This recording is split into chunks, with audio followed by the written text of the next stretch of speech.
News Talk 94.5 WPTI, 96.7 FM WTOB. You're listening to the Wealth Guardian Show with Doug Ray, helping you retire the job and keep the paycheck. This morning you have Brice Payne and Garrett Ray in the studio, and today we are digging into that mailbag and answering listener questions. Good morning, Brice. We have a lot of good questions this week. I don't know that we went a full 4 weeks this time because we got a lot of good questions. Maybe it's spring that people start spring cleaning their financial advisory questions and start dumping good questions to us in the mailbox. And so we thought, if we wait another week, we're going to have too many in there. So we got some good ones. And welcome everybody out there. Thank you for tuning in and sharing part of your weekend with us. It's Garrett and Brice in the studio. And Garrett, first order of business, let's go ahead and do it. Service salute. Yeah, the service salute. So, we just want to take a moment or two of our time to recognize our men and women in uniform, our first responders who make our country and our community safe. Thank you very much. We know that oftentimes while you guys work away from home or odd hours, it is the family that has to step up and fill that burden of your absence. And just, we want you guys to know that you're in our hearts and minds out here, and we're very proud of what you do. Yes, thank you very much, and the families as well. We are always in our hearts. All right, Garrett, so before we dip into our mailbag here, the question for the advisor, better get to know your Wealth Guardian's advisor. And the question is, and I'm putting you on the spot because I didn't debrief you on this beforehand, what is your favorite go-to movie? Ooh, favorite go-to movie? Probably Wedding Crashers. Yes. For just comedic value. Yes. That or old school. That like early 2000s era was really great when it came to like comedies. So I am absolutely right there with you. So I will always turn on Wedding Crashers, We're the Millers. Love that one as well. But my favorite go-to, if they were all on at the same time, probably what I'd keep going back to is Something About Mary. Oh, yeah. That's another great one. Yeah, that whole era of comedic movies was just great. Yes. All right, so we're in the same boat there. All right, so there you are. Better get to know your Wealth Guardians advisors. If you share those movies, then we could all have a beer together. All right, let's go ahead and dip into our first question here. Speaking of our service salute, Stan in Clemens. Doug, Brice, and Garrett, I'm a police officer who was injured on the job and have been given medical retirement.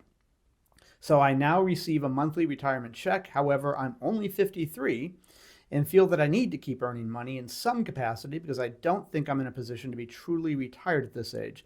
But I also think I'd have trouble finding work that pays me as much as I did on the force, so I'm not sure how to approach this. Well, Stan, thank you for your service, and certainly sorry to hear about your situation.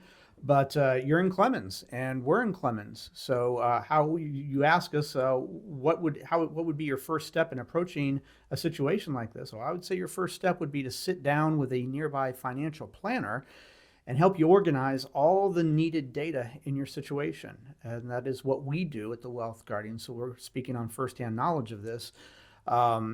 We would help you figure out what your income is and potentially could be in retirement now going forward, how long that income might last. Is that tax deductible income in some capacity? Is it passive income? Is it all reported income? We'd want to take a look at the assets that you do have. Is there a lump sum pension versus an income pension that you have the option for? And then we take a look at the expenses, and that's the third factor here in all of this. And then we can come to an answer and saying, yes, you're going to still have to have some additional income, or no, you've really saved enough, or you're going to have enough income from your benefits that you don't need to have income if you don't need it or don't want it. So that's what I would say is the first step. Garrett, what did I miss? No, I think that's a great start, and that's all the questions that we would certainly want to know up front. One thing that kind of stood out in my mind is he said, he's been given quote-unquote medical retirement, so he receives a monthly retirement check. I'd be curious to know, that sounds like some amount of pension. Does that have a cost of living adjustment associated with it? True. One thing he mentioned, he's 53 years old, nowhere close to qualifying for Medicare at there this you point, go. at 65. So if he's given a medical retirement, does he retain his health care insurance from the police force from that gap of 53 to 65? Right. Another key question. And hopefully his police department did allow him to keep his benefits. If so, he just avoided a huge expense for someone who's quote unquote retiring early. From a medical standpoint, we think of that anything before 65 when you don't qualify for Medicare. So great question, Stan. We we kind of responded to your question with a couple of questions of our own, but that hopefully kind of spells out the dots that we would have to connect in order to understand your situation a little bit better, and certainly help get a more accurate and honed in answer. Yeah, that was a good question, Stan, and we would love to take the opportunity to sit down with you and see what answers we ultimately can provide for you once we gather some more details. If you're just tuning in, you're listening to the Wealth Guardian Show with Doug Ray. In the studio this morning are Brice and Garrett, and we're dipping into that listener mailbag as we try to do once a month here. And we just had a question from Stan and Clemens, and let's move on now to Dorothy in Stokesdale, who says, Wealth Guardians, we just had a new grandbaby who's probably going to be in the hospital for the first 2 months of his life. Okay. My daughter would love to take the time off work so she can be there with them, understandably, but their financial situation doesn't make that feasible. We'd like to pitch in financially to give them some options, but we're not sure what the tax implications would be of just giving them money, not to mention how we can afford to actually give them ourselves without jeopardizing our own retirement. What do you suggest? So, Garrett, I'll let you field that one. What did you catch in that question? Yeah, so this is, a lot of different situations. I think really what she's looking at first off is how much can we give our daughter without having to incur any sort of tax implication.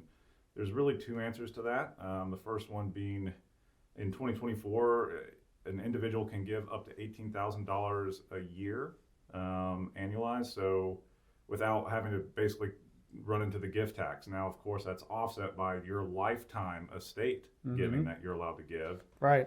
So let's say you gave $20,000 this year instead of that $18,000. Long story short, if you gave your daughter $18,000, perhaps your husband did too, that's $36,000 total. You really don't have to worry about anything at that point. If you wanted to give more, then it runs up into your lifetime estate tax, or estate giving, I guess I should say, which is $13.61 million over your lifetime. So even if you gave more, and assume it wasn't $13.61 million, then you're not really running into any tax consequences for the current year. That's right. You would just have to notify the IRS that, hey, I did give more than $18,000 this year. Please take that away from my lifetime estate giving. Yeah, it's kind of like a reserve bucket. Exactly. So that was part one of her question. Yes. Part two was, are we jeopardizing our own retirement? That would require some additional analysis from Brice, Doug, and myself. What are we working with? What kind of situation do you find yourself in? It could be a situation that we do sometimes see occasionally where people have relatively healthy retirement accounts, but the amount of cash they have on hand at the bank may be rather low. Mm-hmm. That could be just because their income and their expenses are relatively close and there's not enough cash left over to save at the end of every month. So really, Dorothy, we just need to kind of understand what your income to expenses situation looks like as far as would it jeopardize your own retirement. You did also mention too that the baby's going to be in the hospital for 2 months, which that's sad news, obviously, but we're not talking about a substantially long period of time. So 2 months we could probably make something work. That's kind of my initial thought on it. No, I agree completely. Yeah, the tax situation I don't think is really much of a situation to be concerned about, Dorothy. No. But as Garrett said, the first thing that we want to do is identify your own financial situation. Let's make sure, just as you said, that you're not jeopardizing your own retirement goals. And so once we can make sure that that's not going to be the case, then we can identify how much you can afford to give them. I'm not worried about the tax situation. I'm worried about jeopardizing your own retirement, and maybe you're in a situation where it doesn't jeopardize it at all, but you want to have that answer, right? You want to know that for sure. So the best way to do that is to sit down with a financial planner. And Dorothy, I'll say this to you, and I'll say this to everybody else out there. If you have questions like this and you think, what, I've never really gotten an answer to this burning in the back of my head question about my financial situation, I really want to sit down with a financial advisor. Who can I go to? Who can I trust? Who is a fiduciary? So, all right. So fiduciary, as you probably know, means that is somebody who's obligated by their certificates and their licenses to act in your best interest. We are fiduciaries at the Wealth Guardians, so we can put that aside. We are obligated to act in our client's best interest. And we provide not just investment advice, but tax mitigation advice, estate planning, legacy goal advice, anything that has to do with financials in the household. That's what a financial planner does. They help coordinate all of those items so that they are working in conjunction with each other. If that is what you are looking for, if you are getting ready to retire and you have not sat down with a financial planner yet and just made sure that you know how you're filing for Social Security, whether to take the lump sum pension or the income pension, all these different things, then you do want to sit down with a financial planner. Here's how you do that. You pick up the phone and you give us a call at 336-391-3409. That's 336-391-3409. You can also reach out to us at our website, thewealthguardians.com. All right, Dorothy, thank you for that question. We're going to get to Rose and Charles and Daryl in the second segment. But before we go into our break here, what do? We've got a trivia question. Garrett, are you ready? I hope so. All right, so this one's kind of for you. On May 6, 1954, at Oxford University, athlete, and let's see, I'm going to see if your eyes perk up for when I say this name, athlete Roger Bannister accomplished this feat in the fastest time ever. It had long been thought impossible for a human to do it under this time. It has since been beaten many times over, and the current record is at 3 minutes and 43 seconds by Hisham El Guerrouj from Morocco, and he did that on July 7th, 1999. But this feat was accomplished on May 6, 1954 by Richard Bannister. What feat did he accomplish on that date? All right, stick around for the answer to that trivia question and see if we stumped Garrett on the other side of this short break. This is Brice Payne. With me is Garrett Ray. The show's The Wealth Guardians, helping you retire the job and keep the paycheck. And this is Newstalk 94.5 WPTI. And this is 96.7 FM WTOB. Newstalk 94.5 WPTI. 96.7 FM WTOB. You're listening to The Wealth Guardian Show with Doug Ray, helping you retire the job and keep the paycheck. I'm Brice Payne, along in the studio with Garrett Ray this morning. In this second segment, we're going to continue dipping into our listener mailbag and see what great questions you all have out there about your retirement plans and goals. Now, we asked Garrett a trivia question before we went to break, and before we get to the answer, I've got two questions for you. Are you looking forward to your retirement? I heard a resounding yes. Do you want to make sure you are making the best financial decisions for your retirement? An even louder yes, I heard. So, I've got two great bits of news for you. We here at the Wealth Guardians offer a no-cost, no-obligation second opinion/review of your retirement plan. This includes a deep analysis of your assets, your investment portfolio, insurance policies, income needs, risk tolerance, risk exposure, tax mitigation strategies, legacy goals, and even the fees that you are currently paying. Here's our goal. We want to help you lower your fees, align your risk, and mitigate your taxes for your overall retirement picture so you can indeed retire the job and keep the paycheck. So here's how it's working. You got to give us a call. Pick up the phone. 336-391-3409 is our phone number. That's 336-391-3409. Give us a call or visit us at thewealthguardians.com to set up your financial plan/review with Doug, Garrett, and myself today. I want you to remember, the markets are not going to wait for you. Okay, let's go ahead and get to our trivia question. Garrett, are you ready? You've had some time to think about it. Yeah, I think so. All right, here we go. Garrett, on May 6th, 1954, gosh, would that be 60? That'd be 7 years ago. Yeah. All right. At Oxford University, athlete Roger Bannister accomplished this feat in the fastest time ever. It had long been thought impossible for a human to do it under this time. It has since been beaten many times over. The current record is at 3 minutes and 43 seconds by Hisham El Guerrouj from Morocco, and he did this on July 7th, 1999. Garrett, what was the feat that Roger Bannister accomplished? Roger Bannister was the first athlete to ever run a mile in less than 4 minutes. There we go. And Garrett, why did I ask you specifically that question? I suppose because when I was in high school, I used to run track, So that is exactly right. I thought, I was looking through what happened on this week in history. I came across this one. I said, well, that's custom made for Garrett right there. And let's see, what else do we want to say? The prior record, this is interesting. The prior record before Richard Bannister broke it, and by the way, it was at 3 minutes and 59 seconds. Right, of course. 3:59.4. Yeah. The prior record was 4 minutes and 1.59 seconds. Yeah, so he smashed it. And that held for 9 years. Yeah.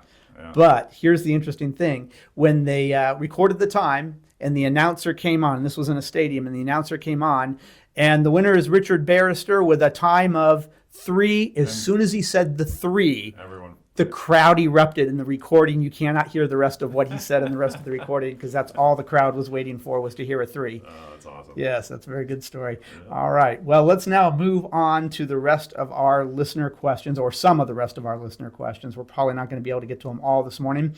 And the next one, Garrett, comes from Rose in Moxville. Okay. And she says, Doug and Garrett. She left out Brice there. Interesting. Doug and Garrett, it seems like every time I need to make a financial decision, I just end up talking myself in circles. For example, I have some tech stocks that I think I should sell, but I'll have to pay taxes if I do. Or another example, the investments in my 401k are probably too risky for my age, but I don't want to miss out on a good market by being too conservative. How do I stop talking in a circle and never making a decision? Rose, I'm going to turn this one over to Garrett and then see if I've got anything to add. But I will say this, Rose, you are not alone. This is a very common situation you're finding yourself in. Yeah, I mean, the whole how do I stop talking myself in a circle, never making a decision. For most people, it's fear of the unknown, or fear of, hey, I could have made a little bit more money if I'd stayed in the market, X amount longer. Am I selling my, high running stock too early? All that good stuff, I guess I'll take it's a 2-part question, really, so I'll take it, the first part here. You have some tech stocks that you think you should sell. Rose, why should you sell? Do you have a purpose for selling those stocks, or you just think that they've been on a good run, and so you should take profits, and you're looking at it more like a trader? If you are selling them for a purpose, maybe you want to do some renovations around your home, reinvest that money someplace else, possibly buy a second home or a car, that could all be very beneficial for a future retirement. So yes, you may have to pay some taxes on that, particularly if it's in a non-qualified account. But the good news there is that, if you're paying taxes, you made money on your investment. That's right. So while everyone, kind of gets a little frustrated with having to pay the long-term capital gains tax, hey, you made a good trade there. You made a good investment.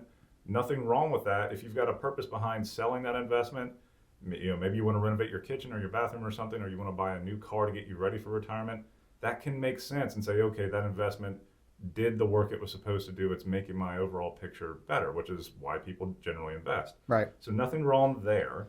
As far as, taking on too much risk in your 401k, that's a common thing that we see around here, where folks who are getting close to retirement, they still are invested like they're in their 30s, 40s, or even their early 50s with 20, 30 years left to go in their career. You don't. You likely probably have 3 or 4 years left to go in your career before you retire. It's time to draw back that risk. We can show you the steps on how to do that and still make a reasonable rate of return. And that's essentially what people are looking for is, hey, we're no longer chasing the S&P 500 or these like spectacular returns, because you don't have to, as long as you've been planning and saving along the way. That's what we help people understand, and kind of walk them down that path of understanding of, hey, if you take these certain steps, then you can still make a reasonable rate of return in retirement and de-risk yourself at the same time. So it's a win-win. That's what we're looking for.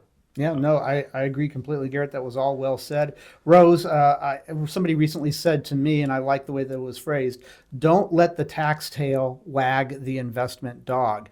It's very common for us to see people stay in investments that aren't appropriate for them because they just want to put off paying Uncle Sam. Here's what I would encourage everybody to think about when they have investments, whether it's in an IRA or a non-qualified account. Understand from the very beginning that when you see your account valued at X amount of dollars, say $100,000, $1 million, whatever it is, understand from the very beginning that part of that belongs to Uncle Sam. It always has, and it always will until you pay it off. Don't think like you're paying Uncle Sam some of your money. You're paying him his portion of the money. And if you can do that, if you can get in that mindset, then moving into the right investment or the right portfolio, selling stocks just because they're at a gain isn't as painful because you got to pay the taxes. It's just part of the game. But we see so many people who stay in a bad allocation, or an inappropriate allocation, I should say, because they're trying to avoid the inevitable of paying Uncle Sam. That's the name of the game. It's going to happen. And but what I would say, Rose, is I don't know that I agree that it's right for you to sell those tech stocks. I just don't know enough yet. And part of being a financial planner is not just telling you the tax implications or how to avoid the tax implications, but is selling those really the right thing for you? How do those tech stocks fit into your overall portfolio? That's where I would want to start. Sure. And knowing what that risk is, as Garrett was saying. So, Rose, that's a great question. And boy, that puts you in like 80% of the people who are approaching retirement who have non-qualified monies out there. What they're afraid of and what they're concerned with is that paying Uncle Sam his portion. All right. If you're just tuning in, you're listening to the Wealth Guardian Show with Doug Ray. In the studio is Brice Payne and Garrett Ray. And we are dipping into the mailbag this week, as we do about once a month here. And that was Rose's question. We're moving on now to Charles in Burlington. And he says, Doug, Garrett, and Brice, I'm 79, been retired for 10 years. I think I finally have peace of mind about our financial situation. I don't worry about us running out of money anymore, but now I'm thinking that we're going to have $1 million or more that we never spend, and we don't have any kids. Should I just start spending a ton of money to make up for the last 10 years of pinching pennies? I have regrets about not traveling as much in the past decade. So Charles, again, a very great question. I'm going to, again, make sure that Garrett gets his side in here, but before I forget, I'm going to say, Charles, I want to know a couple of things. Now that you've got peace of mind, I'm curious what you planned on as an inflation rate that helped give you that peace of mind. Did you plan on any inflation rate when doing your calculations to tell you that you will be able to spend what you want to spend and have it last you through your retirement? Not just last you, but you said you think you said that you'll think you'll have $1 million. One question I want to know is, what were you planning on inflation? What were you projecting for your annual average return on your investments? And were you factoring in healthcare costs? Yeah, that was one thing that was going to, he's 79. It sounds like he's in relatively good health. He didn't mention any health issues, but we all know that as we age, health issues do pop up. So do we have money set aside already for expected increase in healthcare costs? I don't know. We don't know from what Charles' question, but if that has not been done, then perhaps that does need to be done. If that has been done and you still think you're going to have $1 million left over, then there's a couple things. Sure, you could absolutely just enjoy your retirement a little bit more and then spend a little bit more if that's where you find yourself. If you're charitably inclined, have you considered a qualified charitable distribution? That basically satisfies your RMD on your IRAs and also goes to a charity of your choice or charities of your choice. So you can basically start spending that way, more charitable giving.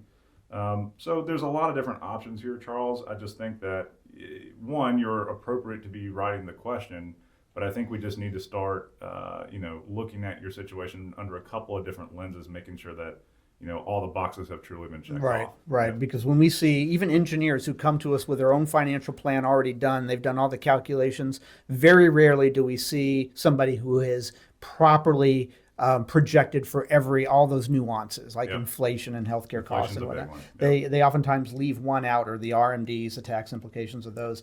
So the great question, Charles. Thank you very much for that. You know what, though, Garrett? I think we are running out of time, so I want to just do a quick CTA here. Absolutely, sure.